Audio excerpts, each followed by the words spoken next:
Le Mali, une économie peu diversifiée, très dépendante des importations, avec une forte informalité. L'or et le coton dominent les exportations, exposant le pays au choc sur les matières premières.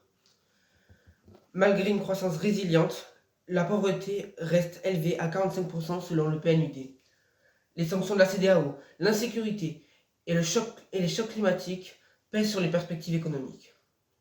De plus, ces dernières années, le Mali fait face à une importante crise politique, engendrant des attaques terroristes ainsi que des combats ethniques qui ravagent le pays. Ces attaques créent de nombreux flux migratoires, suivis de migrations forcées. Face à ça, un pays du Nord, la France, malgré les inégalités sociales et territoriales, la perte du pouvoir d'achat et le ralentissement économique, la France reste la principale terre d'accueil favorisée par les immigrés maliens, ce qui représente environ 57 000 Maliens résidant en France, soit près de 17,2% des immigrés maliens. Et cette augmentation de l'immigration de la population malienne se fait ressentir partout dans le pays, créant un important multiculturalisme. Alors, nous nous sommes demandé quel était leur parcours, vers ce qui paraît être un véritable idylle. Nous vous conduisons donc dans le terrible parcours de l'immigration. Salut moi, c'est Ibrahim, j'ai 13 ans. Je vis avec ma sœur et mes deux parents, dans une jolie petite maison dans la banlieue de Bamako. Ma sœur a 2 ans de moins que moi, elle est un peu pénible mais je l'aime. Comme vous le savez, mon pays est en guerre, alors la vie est un peu compliquée mais on s'y habitue. Enfin, au début. Oui, au début quand tout est plutôt paisible, mais à un moment l'enfer vous rattrape. Lors d'un après-midi en famille, j'entends des coups de feu. Mais jusque-là, rien d'inquiétant après tout, c'est le quotidien ici. Soudain 2 hommes cassent la porte d'entrée et rentrent. La milice. Je cours, je me cache dans ma chambre près de la fenêtre, sous mon lit. Ce simple geste me sauva la vie. J'ai vu dans le bâillement de ma porte sous mes yeux mon père, ma mère et ma sœur se faire tuer par balle par ces hommes sans raison. Je vis sous mes yeux ce funeste destin. Ce destin qui m'emporta tout. Ce destin qui me porta jusqu'à chez vous. Ils fouillent la maison, cherchent. Alors je prends mon courage à 2 mains et je fuis et saute par la fenêtre. Ils me tirent dessus, les balles me frôlent. Je cours sans m'arrêter, sans me retourner jusqu'à la forêt proche de chez moi. Cette forêt me sert de refuge pendant la nuit de tristesse que j'ai vécue. Le lendemain, je retourne dans ma maison pour récupérer de quoi manger et de l'argent. Puis je pars, à pied loin de l'horreur pour rejoindre Gao. Je dois fuir, quitter cet enfer. On dit que là-bas, il y a des passeurs qui nous emmènent jusqu'en Europe.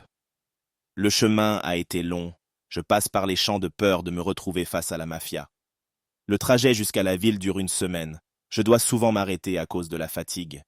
À la recherche permanente d'un abri pour me reposer chaque nuit, sans parvenir vraiment à me reposer de peur d'être surpris par le danger. Heureusement, ça ce n'était que les premières nuits. Sur le chemin vers Gao, je me fais un groupe d'amis qui fuient eux aussi vers la délivrance et l'Europe.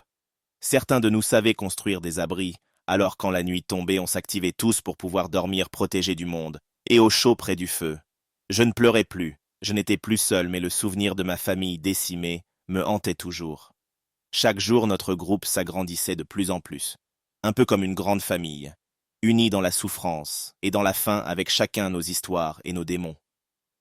Je m'estime heureux d'être en vie, et je regrette que mes parents et ma petite sœur ne soient avec moi, mais mes compagnons de route vivent la même galère. Après cette longue semaine en enfer, sans manger tous les jours, à marcher à travers champs, à fuir notre passé, nous voilà enfin arrivés à Gao, où notre espoir se réveille pour fuir l'enfer. Gao est une ville pauvre comme tout le pays, malgré ça elle est connue dans le monde entier, pour ses passeurs qui t'amènent jusqu'en Europe. Ici, la peur et le danger sont partout.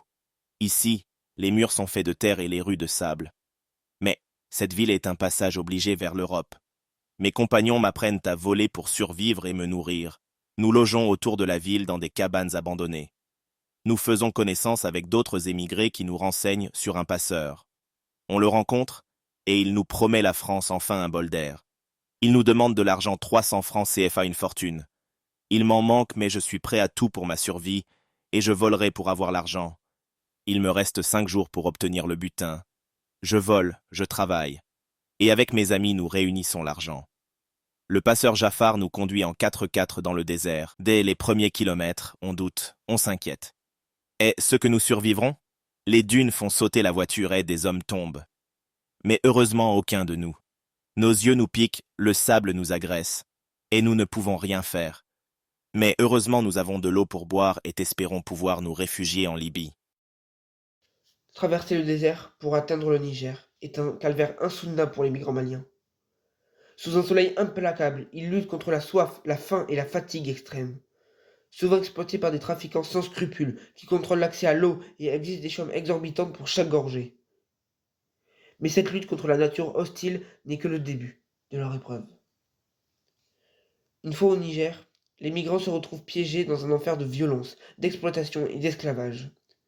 Les récits d'abus et de viols, et même de meurtres, sont monnaie courante, tandis que certains se trouvent vendus comme des esclaves sur le marché clandestin. Leur périple est marqué par l'horreur, la détresse et la vulnérabilité extrême, révélant la tragédie humaine qui se joue dans l'ombre des frontières politiques et des frontières migratoires. Ça fait 3 jours, 3 longues journées de douleur, de faim, de peur, pour enfin atteindre le Niger. Arrivés au Niger, nous ne prenons pas le temps de construire un campement et nous nous rendons directement au prochain passeur. Un ami de Jafar qui nous amènera alors en Libye. Nous rencontrons le passeur et il nous explique qu'il faudra payer, une fois de plus, cette traversée. Nous nous révoltons, Jafar nous avait promis que ça serait gratuit. Mais il nous avait menti. Et le passeur nous fait comprendre que si nous ne payons pas, nous nous ferons arrêter et expulser du pays. Alors nous recommençons, nous volons, nous travaillons, et après quelques semaines, nous finissons par enfin avoir l'argent. Nous le confions au passeur, qui nous donne rendez-vous le lendemain pour la Libye est enfin Tripoli.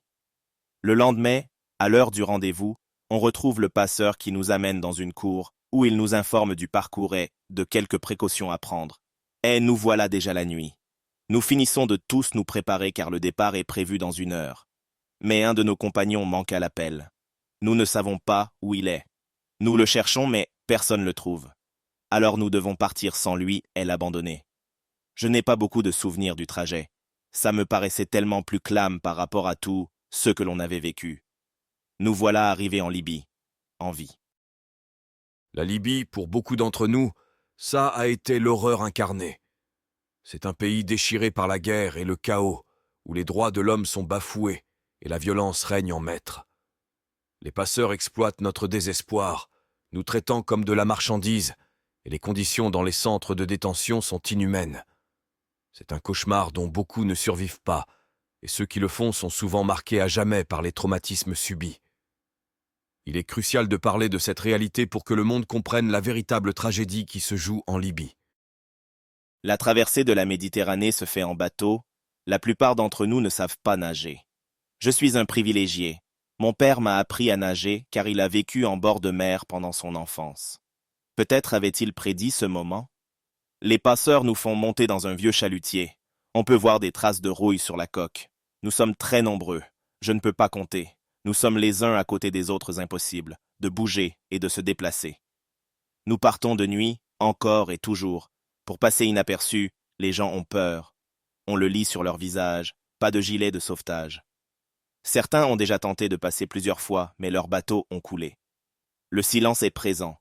Tout le monde se tait, y compris les enfants. Les gens sont maigres. On les traite tirés et tout le monde est épuisé. La mer est calme. Pas de mauvais temps à l'horizon.